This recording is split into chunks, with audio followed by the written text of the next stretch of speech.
before then, though, I want to know what you was thinking when the hyphy movement really wound up popping off. Oh yeah, we was Because I feel like y'all music is kind of in opposition to what's going on with that. Yeah. Although it had a similar sound and all that. Like your content, like you're all about like being sharp and smart minded and like not dumbing out. And all these fools are talking about go dumb. And taking a lot of drugs. That's like the antithesis of what. Well, you know what? The hyphy movement, It was fun though. I loved it. No, it was fun. No, it was great for us. I mean, look, you know, we would go into clubs every night. You know, you meeting ladies. You know what I'm saying? You doing all this. You know, but I just didn't like the drug element because it's a big part of it. It's a big part of it. But not necessarily. It didn't have to be. It didn't have to be. But it was a part of it. It was ingrained into it. But so the music side, like I said, the hyphy kind of destructive element, the first like when I heard it, when Fab was like, yo, they just being hyphy, I was like, okay, that's just people having fun going too far. Yeah, they're like banging turfs though. Yeah. But it could get like somebody did. I feel like it was like a little thing. We had to like stop it. Like why? East Oakland. Exactly. And then you had people from Richmond. All that kind of stuff. But the music was fun. It was beneficial. And I can look back at this as a mature man now and be like, okay. But like it was it had those good elements, but we just didn't really like the destructive element and the drug element. So when it started going more into the drug stuff, we were like, nah, we ain't with that. We're not like, why are we promoting drugs? Like, well, we never was gonna promote drugs. No, you didn't. So we was just like, and people was trying to like for instance, like let's just take the situation for Mac Dre. Yeah. Shout out to Mac Dre. You know, I got stories. I ain't gonna go on all day about Mac Dre, but Mac Dre, was one of the first people. I remember meeting him at the grill, embracing Frontline. Cool ass dude. Balance, Mr. Fab. He was like, y'all fools, y'all niggas is dope. You know what I'm saying? So we would be right in the studio next to Mac Dre. That's when he was the man. I mean, no. Okay. So here's the thing, and this is just my perspective. I remember in 2000. So I didn't even know about Mac Dre. I knew Mac Dre from the old Romper Room, yeah. Young Black Brothers. Yeah, YBB, yep. He went to jail. I didn't know nothing else about it. Lil Rick from Richmond hits me up like, yo, he hits us up. Yo, he hits up, I don't know if he hit up Left or me. He was just like, yo, y'all want to do a show? Like, yeah. He's like, yeah, we doing a show out in Sonoma State. That's where the places where Dre was So popping. let me tell you. So this is like 2000, 2001. He's like, yo, we gonna all caravan out there, blah, blah, blah, blah. You gonna go out there, Santa Rosa, Sonoma State. One of them. I'm wondering if it was Petaluma at the Phoenix No, Theater. it wasn't that. It was on campus. Yeah. It was on campus. Yeah. So I want to say it was Sonoma State. Yeah. We go out there.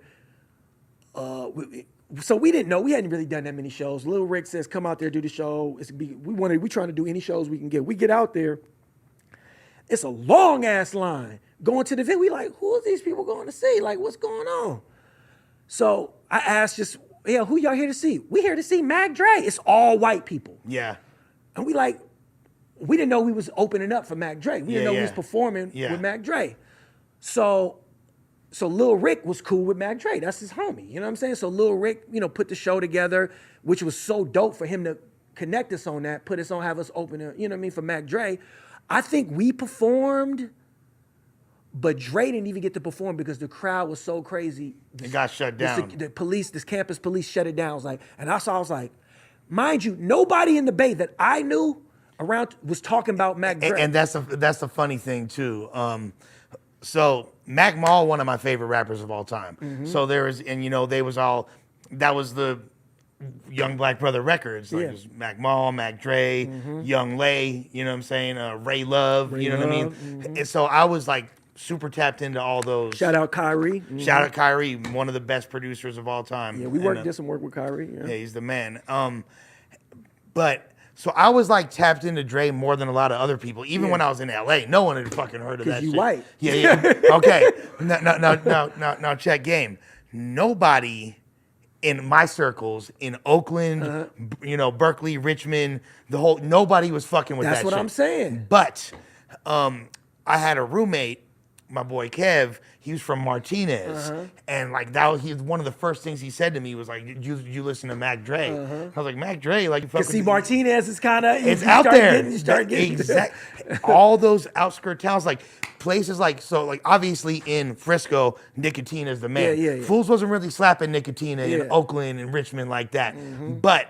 Now they do, you feel me? But in all those white towns, Dre Dog. Dre Dog, they love. I remember him, man. They love him in them places. You know what I mean? And it was the same for Dre. So you're right. So, but you wound up connecting with him and shit. Yeah. So we didn't get to meet him that night because the show got canceled.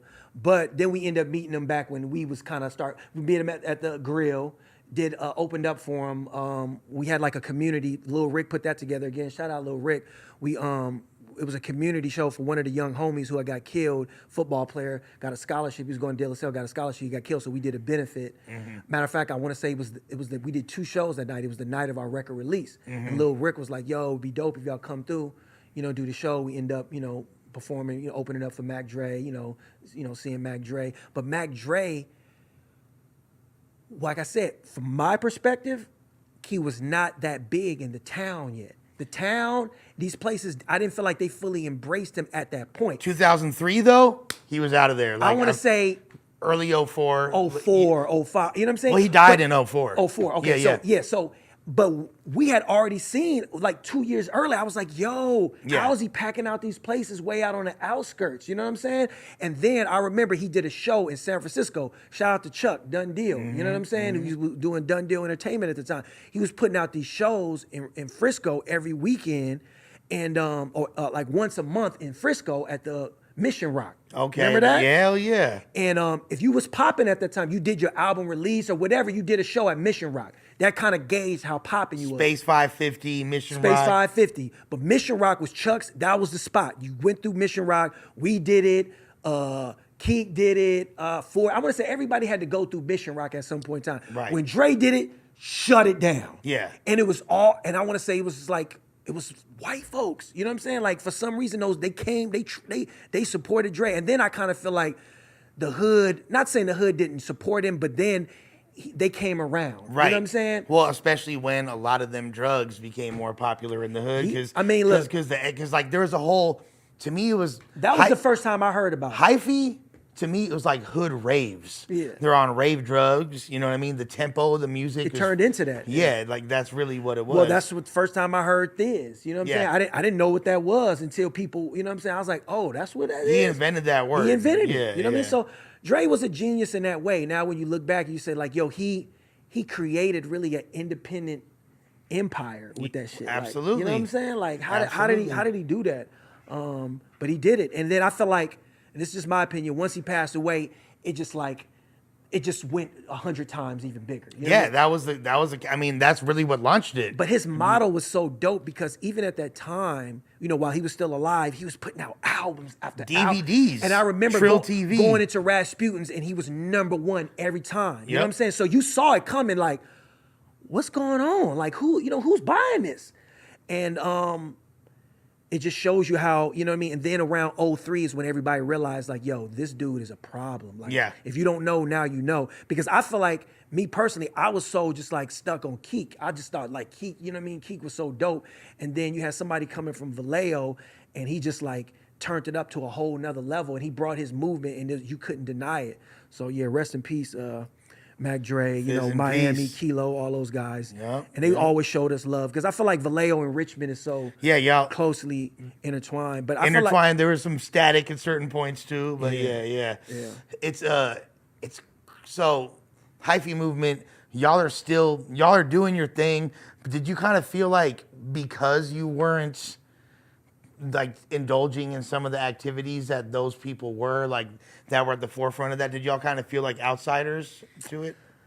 Well, we just never considered ourselves hyphy. Once it became like a brand, I was like, yo, we didn't want to be locked into that. So we didn't go full on like, yo, we hyphy. We was just like, that ain't never been us. I never heard y'all say that. Yeah, we never even said the word hyphy. You know what I'm saying? If you said it, it was never like, we are hyphy. Yeah, exactly. Like, it was just like, and then it got to the point where I felt like it was going too far where like it was becoming destructive. You know what I'm saying? Where people, I'm just like, yo. So I just personally didn't want to be associated with that element of it.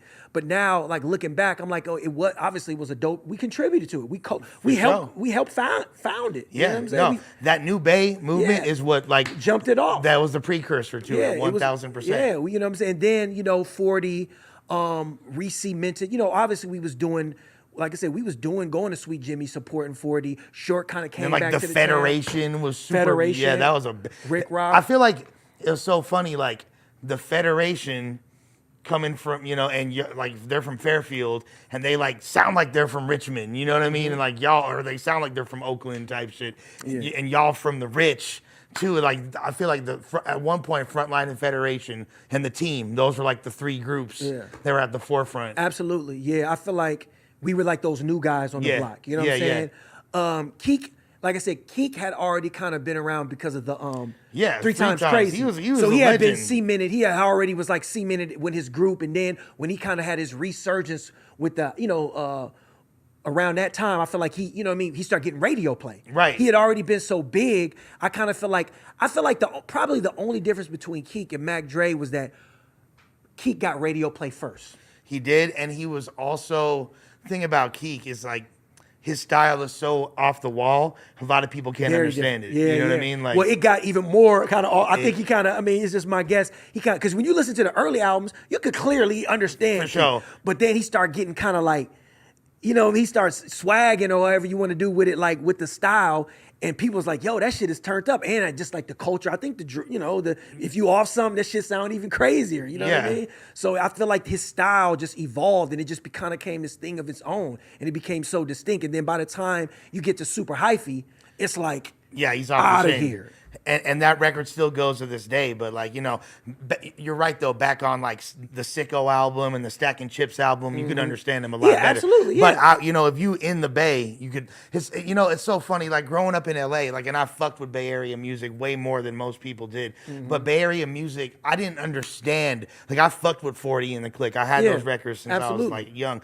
But when I moved to the Bay and I actually heard E40 on that soil, he became one of my favorite rappers of all time, which he is to this day. Because you don't really understand it. You're not going to fully feel the impact of it until you up there and you like just become privy to that lifestyle. It hit different. It really, really do. And, so on the heels of that hyphy movement, you're still doing Frontline shit. I remember you guys and